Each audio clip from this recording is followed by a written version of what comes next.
When I was scared as a child, my dad always said, "Don't fear ghosts, fear the living, because they can hurt you." I held on to those words, but nothing could prepare me for what happened in that cabin by Mount Bachelor. After my father's tragic passing, I inherited his cabin in Oregon.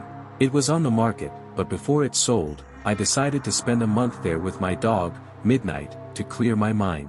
The cabin, nestled in dense pine woods, was peaceful at first. Days were spent snowboarding, and nights were filled with movies and quiet reflection. The isolation was comforting, until the third night. That day, fresh snowfall revealed footprints around the cabin. They led into the forest but disappeared among the trees. I brushed it off, thinking someone might be nearby. Midnight and I returned inside. Later that night, his behavior changed. He perked up, dashed downstairs, and barked at the darkness.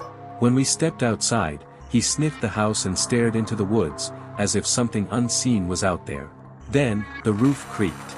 6 deliberate steps, spaced like a person's stride, echoed above. Grabbing my flashlight, I braved the cold balcony. The roof was untouched, but as I scanned the treetops, I froze. Perched in a tall tree 20 feet away was something. It resembled a man, but it was impossibly tall, 8 or 9 feet, with elongated white limbs. Squatting between branches, it clung with grotesquely long arms, its gaping mouth fixed in an emotionless stare. Midnight barked softly, sensing the same terror I felt. I couldn't shine my light on it, instinct screamed against it. I retreated inside, locked the door, and closed the curtains. Hours later, faint tapping started on the glass. It wasn't wind or branches, it was deliberate, rhythmic, and horrifying. Midnight wouldn't approach the door, and my father's voice echoed in my mind, "Stay in bed. Don't do it." I didn't.